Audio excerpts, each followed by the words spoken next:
Cranberry Mall has been a cornerstone of our community since its opening in 1981. Of course, 40 years ago, every town in America had a mall just like ours. Sprawling, one-story indoor bazaars of shoes, cinnamon rolls, movie theaters, gadgets, and clothing. Every step was a wonderland for your senses. The smells of goodies, fried, baked, frozen, filled the air. The music overhead was usually a combination of bland oldies and trendy top 40 hits. It was designed to make you not really notice it and also make you not want to leave. Lights from the arcade danced in their come hither way, tempting, usually successfully, impulsive gamers to reach for that high score, the one they'd brag about to their friends at school the next day.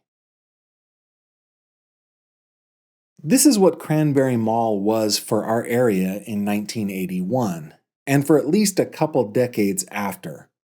A cornerstone.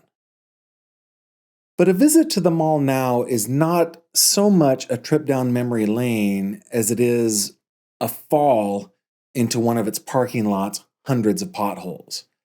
Potholes that are perfectly emblematic of the deterioration of the American shopping mall. Inside, few businesses remain. The movies at Cranberry is still showing the latest Hollywood audio-visual offerings. But it appears business is slowing for them. New limited hours of operation are posted on a wall across from the concession stand.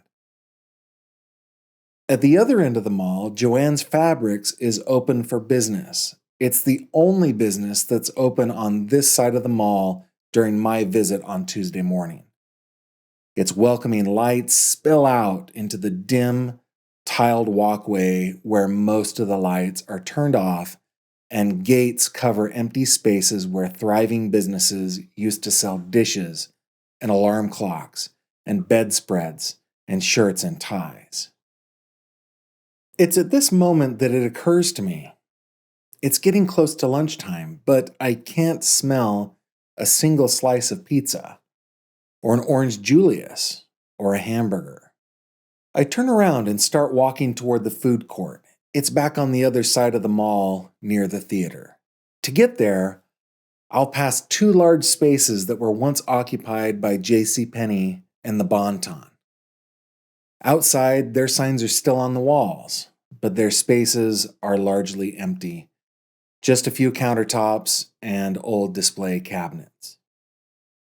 Between the two stores, once a place of gathering, laughing, and sharing sips of ices, a ring of nozzles peek out from a pool that's green with algae, spray their liquid viridescence a few feet into the air before it returns to the pool with a splash to be recycled through their pipes again and again. I keep walking and pass another pond, this one larger, but also engaged in the same repetition. It's also overgrown with the grassy scum. As I pass shop after shop, most of them dark and gated, I'm mesmerized by the different styles of barriers that protect the abandoned chambers that are mostly out of view. Each one is designed to roll out of the way, either up or to the side. They all use similar construction, but each one is slightly different than the next. They're a reflection, no doubt, of past tenants' needs to protect their valuable wares and showcase them at the same time. I wonder who these earlier proprietors were. What caused them to open their shops in Cranberry Mall all those years ago? Did they have dreams of growing a retail business out of our part of Pennsylvania and into the rest of the country, maybe the world? Or were they corporate stores devoid of any individualized character? Probably mostly the latter, but I'd like to think there were some locals in here too. But now I'm wondering what caused them to close. Finally, I arrive at the food court, There's a pizzeria to my left and a Chinese food place to my right. It looks like they're getting ready to open, but I still can't smell anything. I guess I'm not hungry. Ahead of me is Dunham's Sports. Like Joann's on the east side of the mall, Dunham's is well lit and stocked to the gills.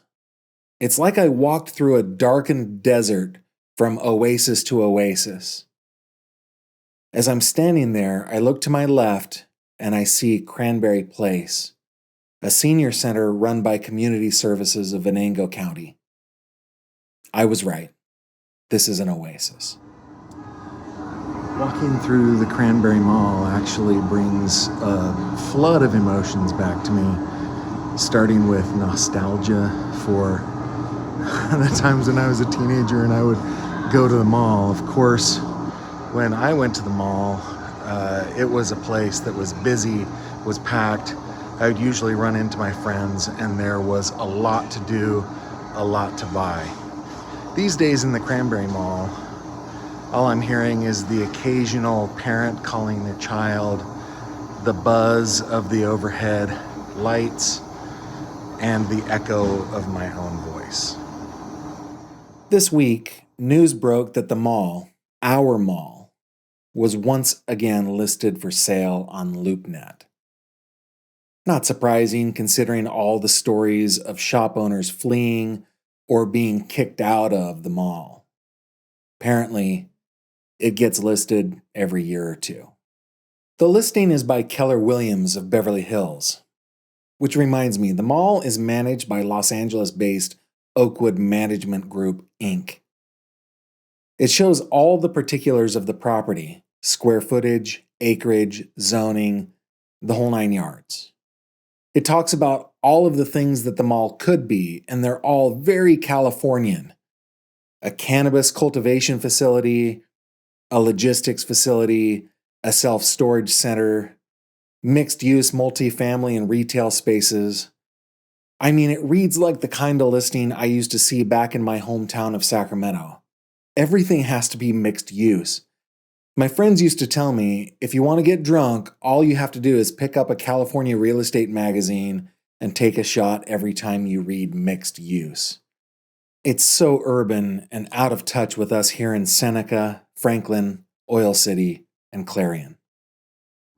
So here I am, I'm leaving from my visit to the Cranberry Mall, and I have to admit, this was probably the first time in maybe a year that I've visited the mall, and I can't help but feeling just a little bit sad about this, not only the state of things, but the mall seems to me like it's a symbol for an era that has left us. It has passed us. That makes me sad.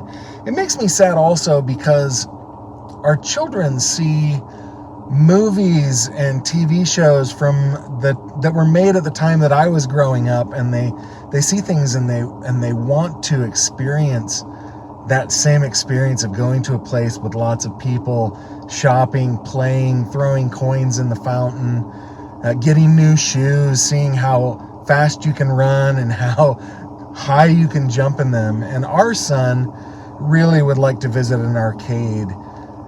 And there is a small arcade outside of the movies at Cranberry here at the mall, but nothing like the arcades of yesteryear. And if things keep going the way they appear to be going, I think it will probably be gone pretty soon.